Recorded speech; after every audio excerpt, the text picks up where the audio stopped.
감사하며 기도합니다. 아멘. 할렐루야. 할렐루야. 조금 추워졌죠? 몸이 움츠려들죠? 네, 그래서 얼굴도 조금 붓어질 수 있습니다. 그래서 옆에 계신 분들한테 인사할 때는 오늘은 좀 신경 좀 쓰세요. 네, 참 잘하셨습니다. 사랑합니다. 축복합니다. 우리 인사 나누고 있습니다. 네, 오늘 조금 춥기도 하고 이렇게 좀 그거 하는 것 같아서 제가 재밌는 영상을 하나 준비했습니다. 우리 영상 하나 보고요, 말씀 함께 나누도록 하겠습니다. 깜짝이야. 너가 무슨 말 나왔어? 야, 너 왜 나와? 갈 곳이 없습니다. 뭐? 거두어 주십시오, 어르신. 야, 이놈아. 네 코가 섭자야. 너 미국까지 온다며? 여기 미국 있잖아. 너 누가 줬잖아. 부탁드립니다, 어르신. 시키시는 거 모두 하겠습니다. 적게 먹고 부지런히 움직이겠습니다. 제어만 주십시오. 저 사람 진짜 무서운데, 참. 우리 파생각 가져주니까 보다리 내 말아야? 어르신께서 하나님 어디도 계신다면서요. 다 들어오신다면서요. 여긴 안 계십니까? 와, 너 진짜 설상이 있었구나. 맞다. 네, 우리 그 선교사님처럼 보이는 분인데요. 이분이 하셨던 그 말을 혹시 들으셨습니까? 그냥 흘려 들으시면 잘 못 들을 수도 있는데 이 외국분이라서 야, 물에 빠진 사람 구해줬더니 보따리 내놓으라 하네. 이 대사가 있었거든요. 예, 이 물에 빠진 사람 구해줬더니 보따리 내놓으라 한다라는 속담이 있습니다. 물에 빠진 사람을 구해준 건 정말 감사한 일이잖아요. 그런데 이 감사한 일이 기껏 사람을 구해주고 나니까 보따리까지 내놓으라고 하는 참 황당한 경우들이 있을 때가 있습니다. 뭐 물에 빠진 사람만 그렇습니까? 우리가 호의를 베풀어주면 그 호의에 감사하는 게 아니라 아니 거기다가 얹혀서 뭐라고 하나 더 달라고 하는 게 요즘 이 세상이잖아요. 지금 이 이야기를 할 때에도 여러분 머릿속에 생각나는 한 사람 정도는 아마도 있을 겁니다. 왜 그럴까? 물에 빠진 사람을 구해준 건 정말 감사한 일인데 왜 그럴까? 왜 보따리를 안 건져왔냐며 나한테 책임을 추구하는 걸까? 왜 이 황당한 경우들이 일어나는 것일까? 제가 생각을 해봤습니다. 생각을 해보니까 이유가 한 가지 있어요. 그럴 만한 이유가 하나 있습니다. 생명의 소중함을 모르는 거예요. 자기 생명보다 그 보따리에 더 중요한 게 있었다는 겁니다. 자기의 생명보다 보따리에 들어있는 것이 더 귀하니까, 그 귀하다라고 생각을 하니까 아니 왜 내 생명 구하면서 그 보따리는 안 가지고 나오냐고 나한테 책임을 추구하는 거죠. 오늘 구원을 받은 많은 크리스찬들의 믿음이 이런 경우들이 참 많습니다. 우리의 죽을 인생을 구원해 줬는데 생명을 구원해 주고 나니까 아니 내 보따리는 어디 있습니까? 아니 내 보물 보따리는 어디 있습니까? 하고 보물 보따리를 찾는 격입니다. 은혜를 모르는 배웅만덕한 것이죠. 결국 생명의 의미를 모르면 그럴 수밖에 없습니다. 영생이 주는 유익이 뭔지를 모르니까, 이 영생을 통해서 우리가 받은 축복이 뭔지를 모르니까, 아니 생명을 구원함을 받았는데 현실적인 보물 보따리가 어디 있느냐며 그것을 찾고 있는 겁니다. 저는 이런 의미에서 오늘 본문의 말씀을 통해서 우리가 구원을 받았다는 것이 어떤 의미인지, 그리고 그 축복의 의미가 무엇인지를 함께 나누보려고 합니다. 첫 번째는요, 하나님의 아들이 되었다입니다. 함께 따라해볼까요? 하나님의 아들이 되었다. 네, 우리 권사님, 집사님, 여자 집사님들은 딸이잖아요, 딸. 예, 딸도 한번 하겠습니다. 하나님의 딸이 되었다. 네, 오늘 본문 말씀은요, 로마서 말씀입니다. 근데 이 로마서가요, 이 좀 특별한 게 있어요. 왜 특별하냐면, 교회라는 게 사도들이 가서 복음을 전하고, 이 복음을 전하는 곳에서 신앙이 싹트고 그 사람들이 모여서 교회를 이루지 않습니까? 그런데 이 로마라는 교회는 사도들이 한 번도 가본 적이 없습니다. 이 로마라는 교회는 누가 개척한 적이 없어요. 그런데 교회가 세워진 겁니다. 어떻게 이런 일이 있었냐면 로마에서 예루살렘으로 이 절기를 지키기 위해서 내려왔던 사람들이 이 사도들이 전하는 설교의 말씀을 듣고 또 그들의 가르침을 들으면서 은혜를 받는 겁니다. 은혜를 받고 그리고 고향 로마로 돌아갔을 때 그곳에 복음을 전파하며 교회를 세우게 된 것이죠. 그런데 생각해보면 가르침의 기간이 짧습니다. 저희 때 잠깐 와서 말씀을 듣고 은혜를 받고 이것이 정말 진리다라는 마음에 고향으로 돌아가서 복음을 전하면서 그렇게 예수 믿자 해서 교회를 세웠는데 신학적 깊이가 깊지를 못한 거예요. 배경이 깊지를 못한 겁니다. 그래서 로마서 말씀을 보면 굉장히 교리적입니다. 이 복음의 진술을 전하는 가운데 이 복음의 진술을 사도 바울이 로마 교회에 전하는 가운데 로마서 8장은 전체 16장 중에 가운데 있단 말이에요. 가운데 있으니까 아마도 핵심을 다루는 부분이 아니겠는가 저는 그렇게 생각을 합니다.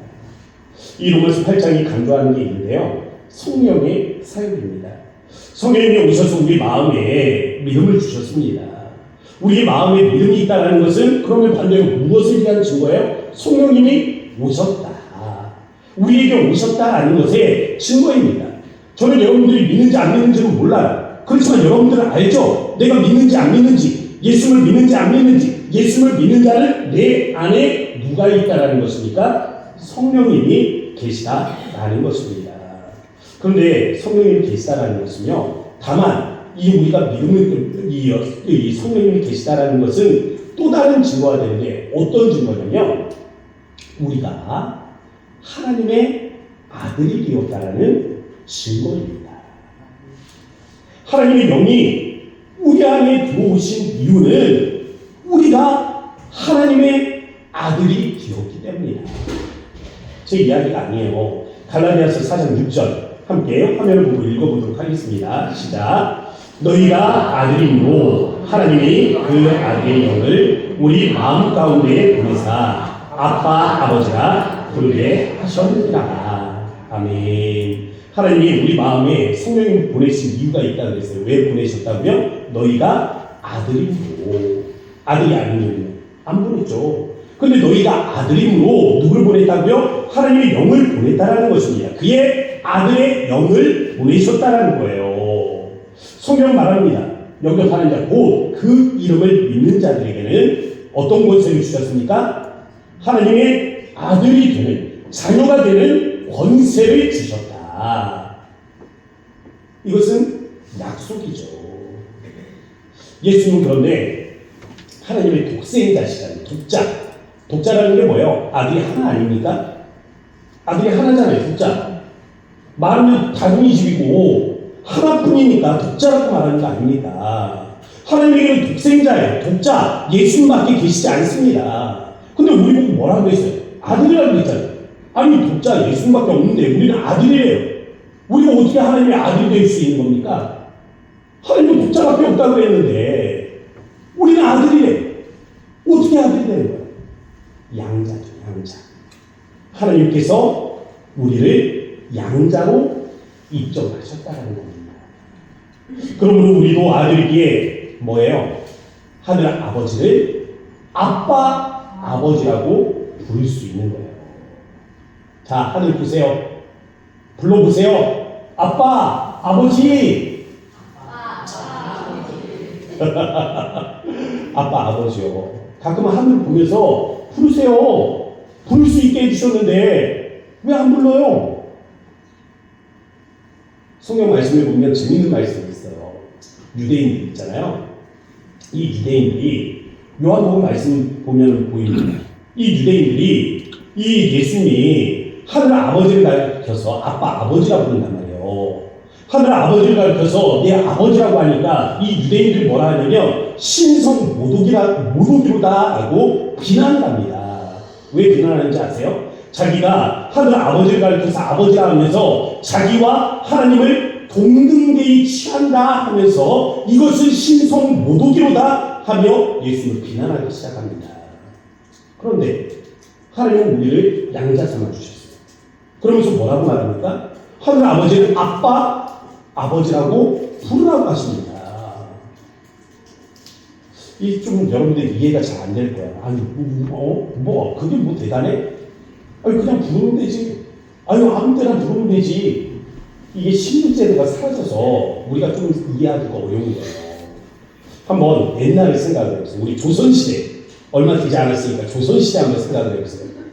양반으로 태어났으면 좋았을 것을 이 노예로 태어났다고 생각을 해보세요. 천민으로 태어났습니다. 이 노예로 태어나서 그냥 죽도록 매일 일만 하는 거예요. 죽도록 일하는데도 개같이 대우를 받는 겁니다. 그래서 이 삶이 참 어렵고 고달플 때 어느 날 왕이 나를 찾아오는 거예요. 이날에 조선의 임금이 나를 찾아와서 너를 내 아들로 입양하겠다. 너를 내 딸로 입양하겠다. 라고 말하는 겁니다. 생각을 해보세요. 세자는 아닙니다. 세자는 될 수 없어요. 왜? 독자가 이미 있어요. 그러니까 세자는 안 돼요. 그런데 왕이 우리를 입양을 해간 거예요. 우리는 무엇입니까? 왕자요. 공주가 되는 겁니다. 왕자가 되는 거예요. 공주가 되는 거예요. 어제까지는 뭐였어요? 천한 노예였단 말이에요. 천한 노비. 이 노비가 오늘은 뭐가 되었습니까? 왕자가 된 거예요. 공주가 된 겁니다. 이런 신분의 완전한 변화. 어제까지는 노예였지만 이제는 자유인이 되고, 어제까지는 노예였지만 이제는 왕자가 되고 공주가 되는 이 신분의 변화가 곧 아들이라는 것입니다. 하나님을 가르쳐서 아빠, 아버지라 부를 수 있게 된 거예요. 우리에게 믿음이 있다는 것은 성령이 우리 안에 있다는 증거입니다. 우리 안에 성령이 있다는 것은 우리가 하나님의 자녀라는 증거예요. 우리가 하나님의 자녀가 되었다는 것은 하나님 아버지를 가르쳐서 아빠, 아버지라 부를 수 있게 되었다는 겁니다. 이건 완전한 신의 변화를 의미하는 거예요. 복음이 우리에게 가르쳐주는 첫 번째 축복은 바로 이것입니다. 하나님의 아들이 되었다. 제가요, 이 말씀을 묵상하면서 그리 생각했습니다. 아이고, 우리 집사람 고생하는데 이제는 공주라고 불러야 되겠다. 공주님. 근데요, 아직까지도 그 생각을 했는데 막상 입으로 나오질 않더라고요. 못하고 왔습니다. 하고 와서 내가 이렇게 했다 하려고 했는데 차마 입으로 나오지가 않더라고요. 그냥 그래서 예배 가운데 우리 옆에 계신 분한테 한번 해보려고요. 예, 옆에 계신 분한테 왕자님, 공주님, 옆에 보세요. 왕자님, 공주님이에요. 신분이 변화가 된 것입니다. 시로범이라는 분이 계시는데요. 이 시로범이라는 분이 누구냐면 워싱턴주의 이 상하원 위원을 지내신 분입니다. 그런데 이분이요, 4살 때 고아가 됐어요. 가까운 데서 태어나셨습니다. 여기 파주에서 태어나셨어요. 파주에서 태어났는데 부모를 4살 때 잃어버린 거예요. 고아가 됐습니다. 이 고아가 되고 6.25 전쟁을 겪으면서 미국에 있는 치과 의사에게 입양이 되어가지고 미국으로 건너가게 되는 거예요. 이 땅에서는 제대로 된 부모를 만나지 못했어요. 일찍 여유 없으니까. 그런데 미국에 가서 양부모를 통해서 진짜 아버지, 진짜 어머니를 경험하게 된 거죠. 이 양부모님들이요, 굉장히 좋으신 분이었던 것 같습니다. 인격적인 분이셨어요. 그런데 늘상 마음 한켠에 허전함이 있더래요. 부모님은 그렇게 잘해주고 좋으신 분들이었는데 마음 한켠에 늘상 허전함이 있는 거예요. 왜 그런가? 이 허전함은 뭔가? 가만히 보니까 이 부모님이요, 친아들한테는 그렇게 못되게 야단을 치더랍니다. 그런데 자기한테는 안 그러더래요. 그래서 어느 날 부모님께 말씀을 드린 거예요. 저도요, 잘못하면 그냥 똑같이 혼에게 야단 쳐주세요. 어느 날 칙살나게 혼나요. 칙살나게 혼나면서 마음에 그런 생각이 들어요. 나도 이제 아들이구나. 나 이제 아들이구나. 이 생각이 듭니다. 우리가요, 하나님의 자녀가 되었다는 것은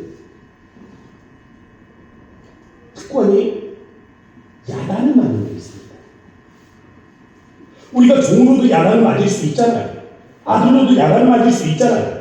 그런데 여러분, 종을 야단치는 이유가 뭡니까? 그에게 잘못을 추궁하기 위한 거죠. 그에게 책임을 묻기 위한 거죠. 그런데 아들을 야단치는 이유는 뭐예요? 아들에게 책임을 추궁하는 게 아닙니다. 그를 이걸 통해서 어떻게 하려고 하는 게 아니에요. 그의 잘못을 지적하는 게 문제가 아니고 자라게 하기 위해서, 성장하게 하기 위해서, 잘되게 하기 위해서. 종은이 잘못하면 야단을 맞습니다. 야단을 맞다가 그게 심각한 잘못이면 쫓겨날 거예요. 근데 아들은 똑같이 야단을 맞아요. 잘못하면 야단을 맞겠죠. 그렇지만 이 아들은 집에서 쫓겨납니까? 아니요. 쫓겨나지 않습니다. 아들은 쫓겨나지 않아요. 이게 특권인 거죠. 이게 아들의 특권인 거죠. 우리가 하나님의 아들이 되었다는 것은 바로 이런 것입니다. 그래서 두 번째, 하나님의 상속자가 되었다. 우리 함께 따라해볼까요? 하나님의 상속자가 되었다. 네, 구원의 축복. 첫 번째는 우리가 하나님의 자녀가 되었다고 그랬잖아요. 그런데 이 하나님의 자녀가 되었다고 말씀드렸습니다. 그런데 우리가 여기 이 자리에 있다고 다 하나님의 자녀가 아니에요. 하나님의 자녀가 되었다는 것은 무엇입니까? 우리 안에 믿음이 있어야 됩니다. 믿음이 있어야 성령님의 마음에 계신 거고, 하나님의 성령의 마음속에 있다는 것은 우리가 하나님의 자녀가 되었다는 증거잖아요. 그러니 믿음이 있어야 하나님의 자녀가 됩니다. 그런데 하나님의 자녀가 되었다는 것은 또 하나의 증거가 있어요. 뭐냐면 상속자가 되었다라는 겁니다. 17절 앞부분만 한번 읽어보도록 할게요. 우리 다 같이 읽어보겠습니다. 시작. 자녀이면 또한 상속자 곧 하나님의 상속자요 그리스도와 함께한 상속자이니. 아멘. 이 짧은 구절에 상속자 몇 번 나왔어요? 3번. 이 짧은 구절에 3번이 나왔다는 것을 강조하고 있는 거죠. 상속자라는 것은 무엇입니까? 우리가 하늘에 유업이 있다는 거예요. 유업. 예수님이요, 이 땅에 오셔서 하신 말씀이 있습니다. 나를 본 것은 아버지를 본 것이다. 나는 아버지에게서부터 왔으니 내 말을 듣고 나를 믿는 것은 아버지를 믿는 것이다 라고 말씀하셨습니다. 근데 예수님께서 이런 말씀을 하실 때 성경을 보면 예수님을 믿지 않는 사람들이 있었어요. 이 말씀을 듣고도 예수님을 믿지 않는 믿지 않는 그들에게 예수님께서 콕 집어서 하신 말씀이 있거든요. 요한복음 8장 35절. 우리 화면 보고 함께 읽어보도록 하겠습니다. 시작. 종은 영원히 집에 거하지 못하게 아들은 영원히 거하나니. 아멘. 종은 아버지 집에 어떻게 한다고요? 영원히 거할 수가 없어요. 근데 누가 아버지 집에 영원히 거합니까? 아들만 그 집에 영원히 거할 수가 있는 겁니다. 그래서 예수님 바리새인들에게 말씀하셨어요. 너희가 나를 찾아도 보지 못할 것이다. 찾지 못할 것이다. 왜요? 예수님 있는 곳에 그들이 있을 수가 없기 때문에 선을 긋고 있는 거예요. 내 있는 곳에 너희는 있을 수 없기 때문에 너희가 아무리 나를 찾아도 너희는 나를 보지 못한다. 그런데 예수님께서 제자들에게 하신 말씀은 다릅니다. 내가 거처를 예비하러 간다. 내 아버지 집에 거할 곳이 많다. 나 있는 곳에 너희도 있게 하겠다. 종은요, 집에 영원히 거할 수가 없습니다. 근데 아들은요, 집에 영원히 거할 수가 있는 거예요. 우리가 왕자라고요. 우리가 공주라고요. 지금이야 경복궁, 창경궁, 이 덕수궁, 우리가 궁을 구경하러 들어가지만 조선시대 생각을 해보세요. 우리가 아직 노비였다면 우리가 마음대로 그 궁궐을 구경이나 해보겠어요? 그런데 입양이 되었다니까요. 왕에게 입양이 되었다고요. 왕자가 되었다고요. 공주가 되었다고요. 우리 마음대로 우리 안방 드나들듯이 이 궁궐을 마음대로 돌아다닐 수가 있는 겁니다. 하나님이 우리를 양자 삼아 주셨기 때문에 우리 집은 어디에 있는 거예요? 하늘에 있는 겁니다. 우리 집이 천국인 거예요. 하나님의 독자 되신 예수님 계시지만 하나님은 우리를 양자로 삼아주셨습니다. 독자가 되시는 예수님이 계시고 양자된 우리가 있단 말이에요. 예수는 독자시고 우리는 양자인데 양자에게도 있는 권한이 있고 독자에게도 있는 권한이 있습니다. 동일한 권한이 있단 말이에요. 이 동일한 권한이 뭔지 아세요? 상속권이에요. 상속권. 양자에게도 똑같이 상속권이 있고 신자에게도 똑같이 상속권이 있다고요. 그 상속권이 우리에게 주어졌습니다. 그래서 하늘의 유업을 받게 된 거예요. 이게 상속자의 개념입니다. 그런데 유대인들의 생각은 달랐어요. 뭐가 달랐냐면 그들은 아브라함의 자손이라고 생각을 했습니다. 아브라함을 하나님께서 천국에 들여보내주셨잖아요. 하나님이 천국에 들어가도록 해주셨으니 아브라함도 천국에 들어갔으니 아브라함의 자손이 우리는 하나님이 당연히 천국으로 들여보내줄 것이다. 우리가 아브라함의 자손입니다. 이렇게 생각을 했습니다. 거기에다 더불어서 모세를 통해서 율법을 주셨단 말이에요. 율법을 통해서 우리는 의로워질 수 있는 유일한 길을 가지고 있으니 우리야말로 천국에 들어갈 자들이다라고 생각을 한 겁니다. 근데 한번 생각을 해보세요. 아브라함도 모세도 하나님의 종이죠? 하나님의 종입니다.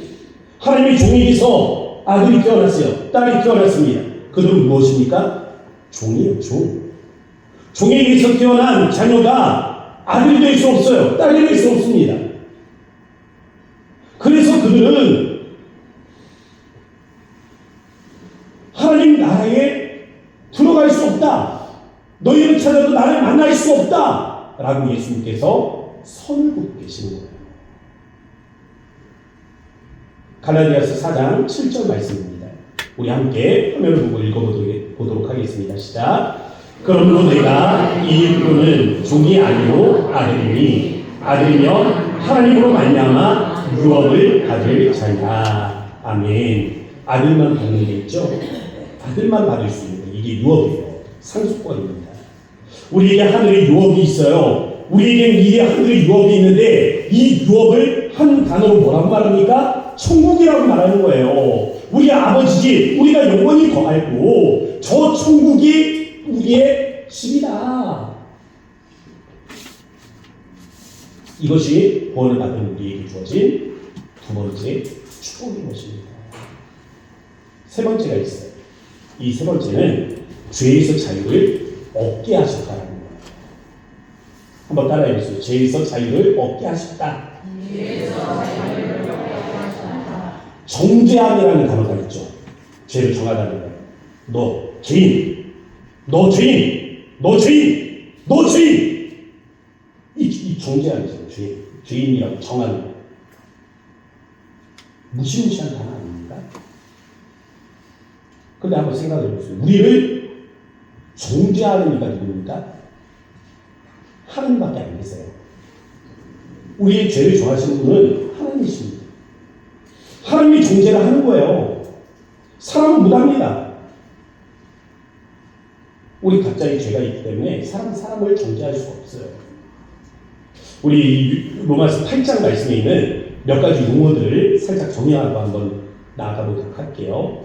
이 사망의 법이라는 단어가 있잖아요. 사망의 법이 가리키는 의미가 뭔지 여러분들 혹시 아시겠어요?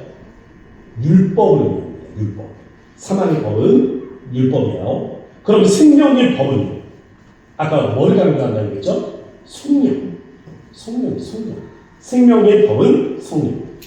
그리스도 안에 있으면 정죄함이 있습니까? 없습니다. 없죠.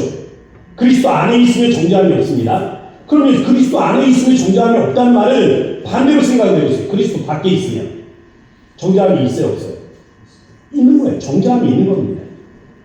그러면 누가 그들의 죄를 정하십니까? 하나님이 정하시죠. 무엇으로 그들의 죄를 정하시는 것입니까? 율법이에요.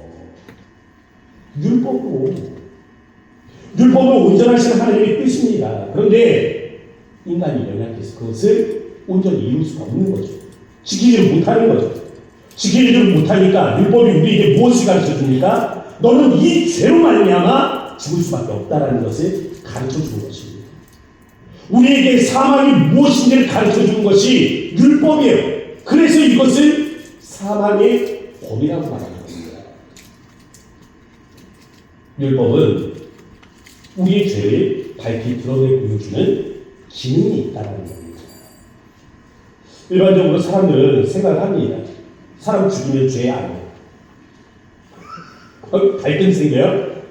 사람 죽이면 죄 아니에요. 사람 죽이면 죄죠. 이거는 교회를 안 다녀도 다 알아요. 나가서 물어보세요. 사람 죽였는데 이거 죄 아니에요. 물어보세요. 다 죄라고 말하지. 그런데 죽이진 않았어요. 죽이려고만 했어요. 저 그냥 죽여버리고 싶다. 죽여버린다. 여기까지만 생각한 거예요. 딴 건 안 했습니다. 그냥 마음으로. 마음으로만. 마음에 이 악한 생각을 가졌는데 죄입니까? 이건 좀 헷갈릴 수 있어요. 왜? 사람들에게 뭔가 피해를 준 게 없잖아요. 그냥 내 마음, 아니 화가 나는데 죽이고 싶다 생각도 못해? 아마 이게 죄라고 말하면 아마 이 깜빡이에 들어가서 몇 년씩은 살다 나오셔야 될 분들이 많습니다. 안 그래요? 그런데 율법은 말하죠. 세상은 죄가 아니라고 말하겠지만 율법은 우리에게 분명히 말하고 있는 겁니다. 뭐라고 말씀하십니까? 내 이웃의 집을 탐하지 말라. 마음으로 짓는 죄에 대해서 말씀하고 있는 거예요. 마음도 죄가 된다는 것을 청하고 있는 겁니다.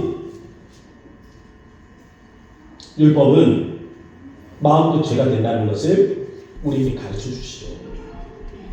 이렇게 사람은 행위로 짓는 죄가 있습니다. 그러나 마음으로도 생각으로도 언어로도 우리는 계속해서 죄를 범하고 있다는 거죠. 그래서 율법은 우리의 죄악된 삶을 정죄를 하는 거예요. 그런데 예수 안에 있으면 뭐가 없다고요? 정죄함이 없다. 어떻게? 왜 정죄함이 없는가?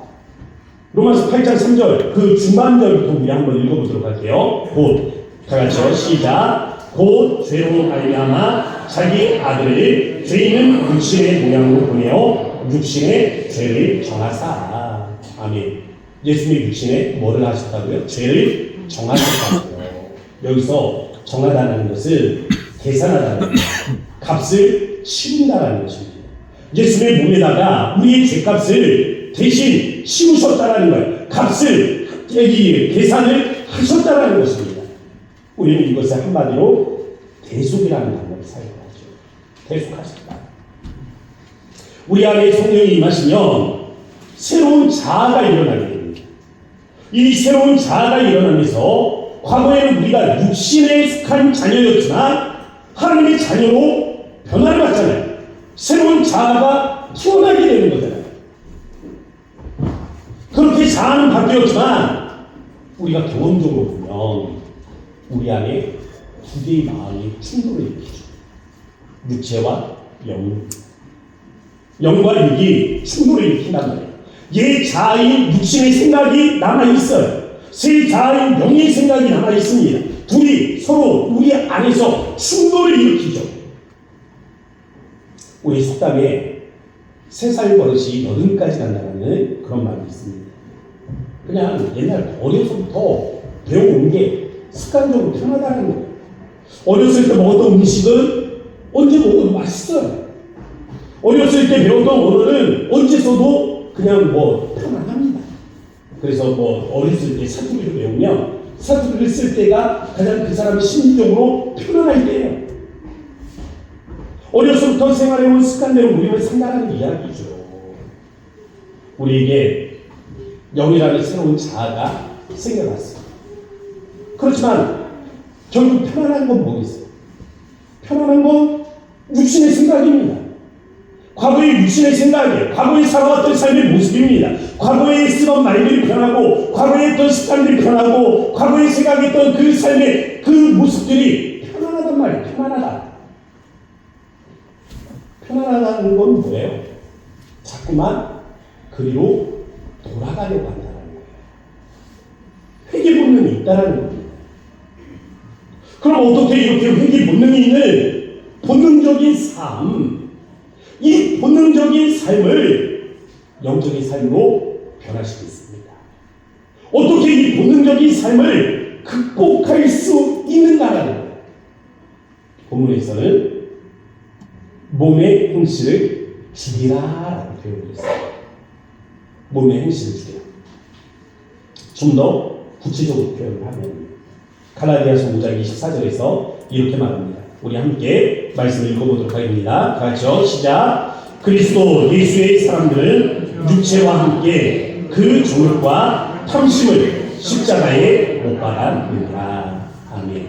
바울은요, 우리에게 가르쳐주는 거예요. 몸의 행실을 죽이는 방법이 무엇인지 가르쳐주고 있는 겁니다.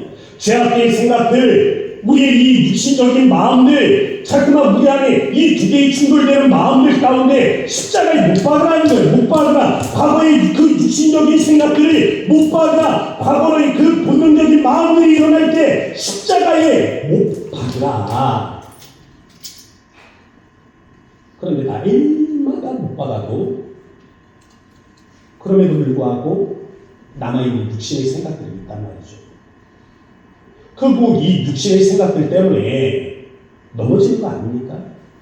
범죄하는 거 아니에요? 우리가 새로운 자아가 되었어요. 하나님의 자녀가 되었습니다. 그럼에도 불구하고 우리가 넘어지고 그럼에도 불구하고 또다시 죄악에 빠지는 이유가 여기에 있는 거잖아요. 바울은 자기 안에 이 두 개의 자아가 싸우고 있다는 사실을 잘 알고 있었어요. 옛 자아와 새 자아죠. 영과 육이 대립하는 것입니다. 서로 충돌하고 있는 거예요. 그래서 그는 고백합니다. 오호라, 나는 공고한 사람이다. 누가 나를 이 사망의 몸에서 구원하겠습니까? 이처럼 구원을 받았는데도 영적으로 공고한 상황에 빠져있는 그러한 사람들에게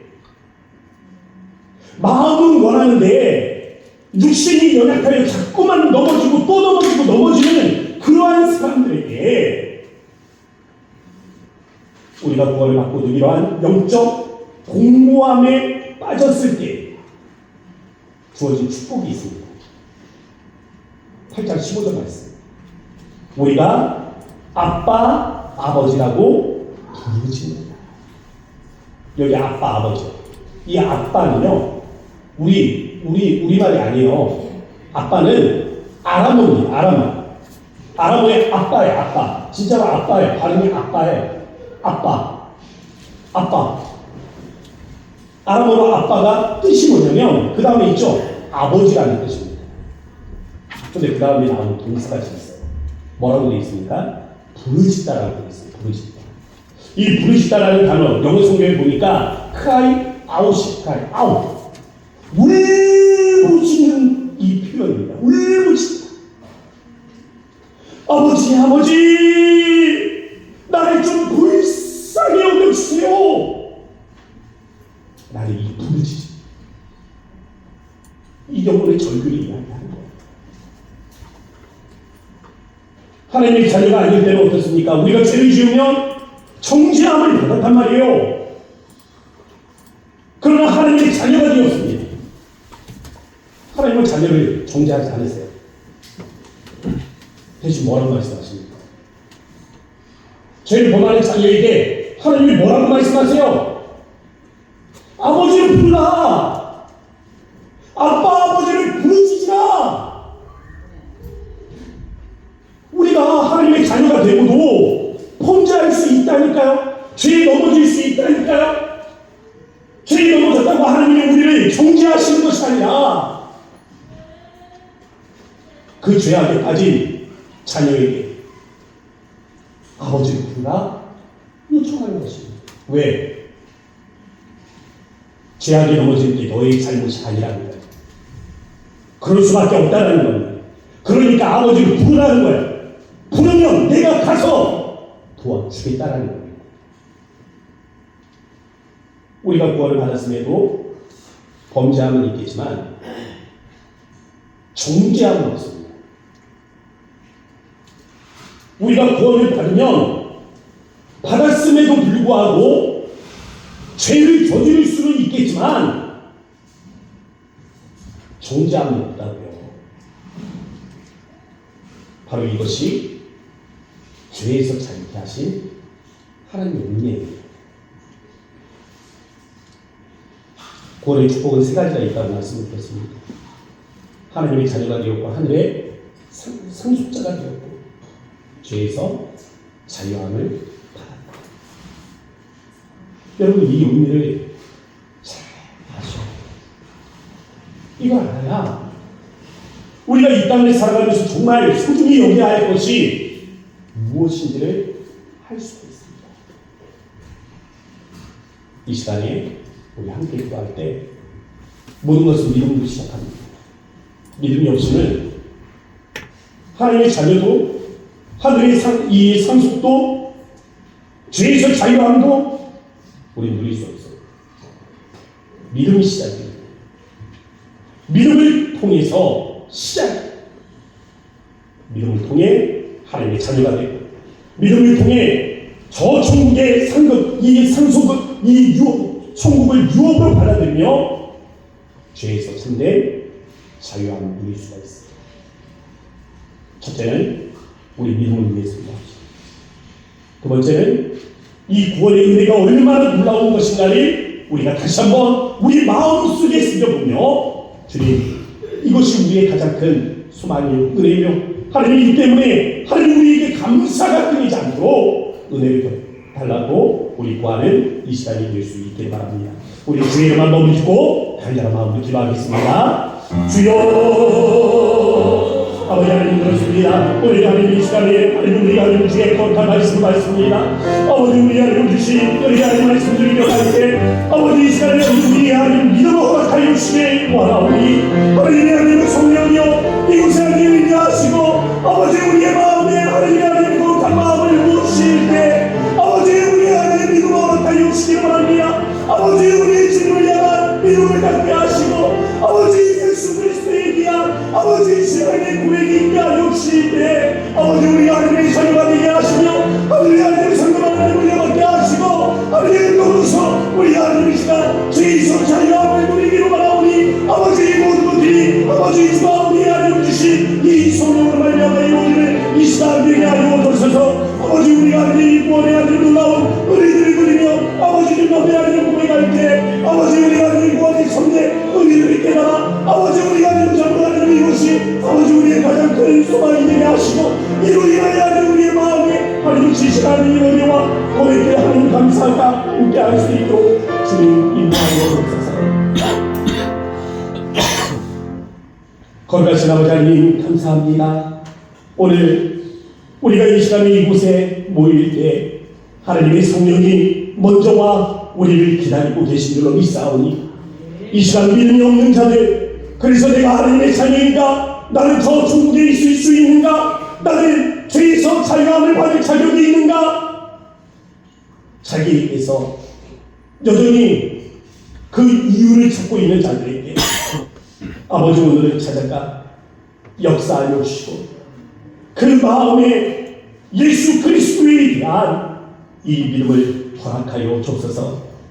그래서 예수님께 하시고 성령님의 임재를 바라보게 하시고 하나님의 자녀가 되었다는 사실을 기억하게 하시며 저 하늘의 유언이 있음을 또한 이 땅에서 우리가 죄에서 자유케 되었음을 믿음으로 고백하며 이것이 참된 감사가 될 수 있고 이 구원의 은혜와 감격이 끝없는 감사로 연결될 수 있도록 주여 우리 안에 함께하여 주소서. 이와 같은 은혜로 우리에게 함께하신 하나님께 감사를 드립니다. 예수님의 이름으로 기도합니다. 아멘.